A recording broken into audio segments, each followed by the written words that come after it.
And you know, I love the posture of this letter because it is a senior apostle who is writing to a young convert of his who is now a young bishop. It has tickled me when being in the Eastern Church, because being a Malachite, the Malachite church is the church of Antioch. And the Malachite church, being the church of Antioch, was the church of Peter. You have in your own church, the Latin church, the Feast of Peter's Chair. And that feast was instituted originally to celebrate the fact that St. Peter went from the city of Jerusalem to the city of Antioch, and he was there for 8 years, and he established the church in Antioch. The Antiochian church then is one of the mother churches of Christianity, because the Bible tells us in the book of Acts that Christians were first called Christian in Antioch. It is the place from which St. Paul would launch many of his missionary journeys. It is the place where St. Luke would be converted, and he would come from the city of Antioch. And Peter would leave Antioch to begin his journey to Rome, which at that point was just a mission point. And my patriarch is about the 120th successor of St. Peter, in the same sense that we can say the Pope is a successor of St. Peter. And if you go to ancient church history, you will find that at the Council of Nicaea, the bishops of the church decided that there were 3 key bishops in the church, which the Roman Empire was governed from those 3 cities. Alexandria, where the empire was governed in all of Africa. Antioch, where all of the east was governed from. And Rome, where all of the west. And so the Council of Nicaea said, we must give to these bishops a special title. And the oldest title which the Holy Father has is the title given him by the Council of Nicaea as the Patriarch of the West. And then the bishop said, we cannot ignore the city of Jerusalem. It is not important in the empire, but it is the holy city. So whoever is bishop of the city of Jerusalem must be a patriarch. And once they had said this, they had another debate, because a new capital, a new Rome, was being built by the Emperor Constantine. And he was building it on the Black Sea. He couldn't think of what to name it, so he named it after himself, Constantinople. But they said, whoever is the bishop of Constantinople, which at that point was simply a new mud village coming into being, that bishop must also be called a patriarch. And you must remember that when you have a patriarch of that order, it is higher than a cardinal. The cardinals would kiss the Pope's hand and kiss the Pope's foot in the old days. But when the Pope would see one of those 5 patriarchs, one of the other 4 patriarchs, he would stand and give him the kiss of peace as his brother patriarch. I tell you this because one of the most exciting pictures of our modern times is the picture of Paul VI giving the kiss of peace to Athenagoras, who was the patriarch of Constantinople. And one of the things that happened was that in 1722, the new patriarch of Antioch, that ancient see, was trained by the Jesuits. In 1722, the Jesuits were still Catholics. Little Jesuit joke. Father Pharisee will get even tomorrow. But what happened was that it was the first time one of the ancient patriarchates was coming back to full communion with Rome. And Rome then gave the Malachites the greatest autonomy, that their own synod of bishops elects the patriarch. He's not appointed by Rome. And they made that the model of union with the Orthodox.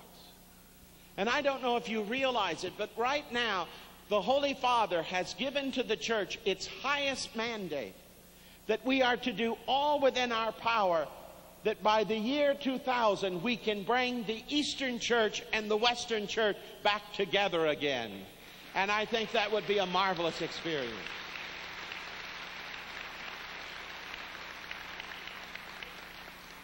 But it is fascinating when you do that to read Eastern Church theology. One of the reasons that I went into the Eastern Church was that when I came to this city, I went to a Presbyterian seminary on Highland Avenue called Pittsburgh Theological Seminary. And when I went to that seminary, I was a young evangelical. I was a Pentecostal. My father's family had been pioneers in the Assemblies of God. And I went there now as a young Presbyterian. And I had to take a readings course in Calvin and Luther. And it was the first time that I discovered the sacraments. And as I discovered the sacraments, I said, oh, this is so beautiful. How could they have lost the sacraments? And I said, I must find Christianity with the sacraments. And at the same time, I said, I want to find Christianity that has the power of the Holy Spirit. And at that point, Rome was just deciding to have Vatican Council II. And I didn't know what would happen. I looked at the Episcopalians and flirted with them. But God helped me there. I love the Anglican. And I met an Anglican theologian whose specialty was the Eastern Church. And he said, Father, if you love the Holy Spirit, and you love the gifts of the Holy Spirit, and you believe in the sacraments, the one church that has the most developed theology of the Holy Spirit is the East. He said, you should join the East. And he put me on a readings course because he brought me there to teach at the university in Montreal. And as I read the Greek fathers, I fell in love with them. I said, this is it. With the sacraments, it is so complete. In fact, when the first documents of Vatican II came out, you can actually date a Vatican II document by the fact that there were very few references to the Holy Spirit. And all of the Eastern theologians criticized the Vatican document and said, there's no theology of the Holy Spirit here. And so you then will find that every document after that, every other line has a reference to the Holy Spirit. When you see the Holy Spirit in every other page and every other line, then you know that's a later document. They corrected it because of the East. And when you read Eastern theologians today, like Eutychimos, writing from St. Sergius in Paris, he said, if we do not have the fire of the Holy Spirit manifesting himself in healing, in demonstrations of the Holy Spirit, in the gifts of the Holy Spirit that are transforming human life, it is not because they were confined to a particular period of church history. Calvin read St. Augustine, and in St. Augustine he said that when the last of the apostles died, the gifts of healing left the church. And so Calvin said, well, if that's the case, and the most brilliant mind in the West, St. Augustine, said this, then we have to say that miracles ended with the apostles. And so people said, the age of miracles was past. God does not heal today. And then what is so unfortunate is Calvin didn't know it, but 7 years later, St. Augustine wrote another book entitled Retractiones. And he said, I made a mistake. God does heal today. I have seen miracles of healing in my own cathedral. I have seen the power of God manifested. He heals today as he healed in the apostolic era. And when you read that, the Eastern Father, like Father Eutychimos was saying, if we do not have that power of the Holy Spirit today, it is not because it was confined to a period of church history. It is not because the church became more formalized and lost its emphasis on the presence of the Holy Spirit. It is the treason of the laity that those who were baptized and those who were confirmed, as he uses the phrase, chrismation, they have failed to enter into the promises of God, to bring into a fire the gift of the Holy Spirit and the fire of the Holy Spirit the way it should be burning in the church. And that is what Our Lady is saying when she says you need to fast and pray for the gifts of the Holy Spirit. There is today, whether you realize it or not, enough of the power of the Holy Spirit in this assembly that if you would turn on that power, you could transform the whole church in America today. That is the presence and the power of God that is at work in you. And God is waiting on you to stir into a flame that fire and make it work.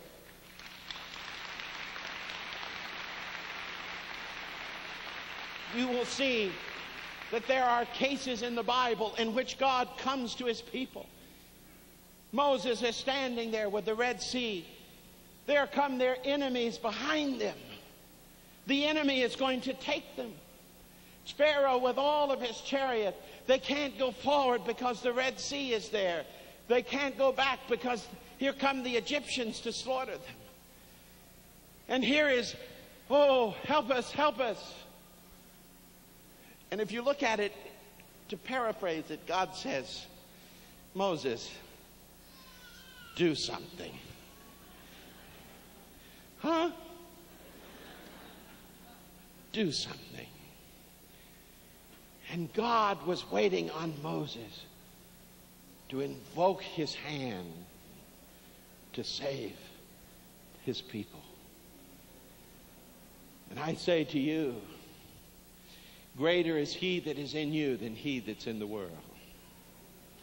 If you have problems in parishes, if you will realize that when you gather to pray and you unite your prayers with the Mother of God, the forces of evil begin to flee. Darkness is broken. Why? Because greater is the power of God that is in you. And when you make that flame to come alive, the light shines in the darkness, and the darkness cannot overcome it. And that's what Paul is writing about. Don't let the flame go out. That's your job. Keep it going. And so he tells Paul, he says, you know, Paul, the first thing I want to say to you to keep this flame going is you've got a heritage of faith. Do you know that? Paul, look at your grandmother. Timothy, rather. Look at your grandmother. Paul says, Timothy, your grandmother was a woman of tremendous faith. And look at your mother. She had faith. Now, I am convinced that that faith has got to be alive in you. That is the heritage of faith. You know, I can love that because my grandmother Barham, was a tremendous woman of faith. And my dad, who is here at this conference, this is the first time he could be here. My dad, I don't know where he's at. Where is my dad?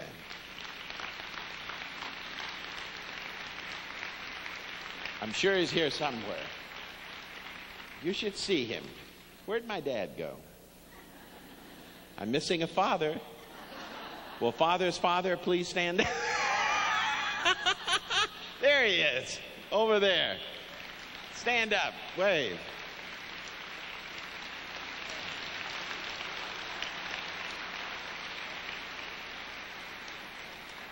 Now, if you look at my dad, you wouldn't believe he's 80 years old. But he is. But if you go back, my grandmother saw the power of God in healing. And my father, as a little boy, I think there were 9 in the family. He was the last boy and then another girl.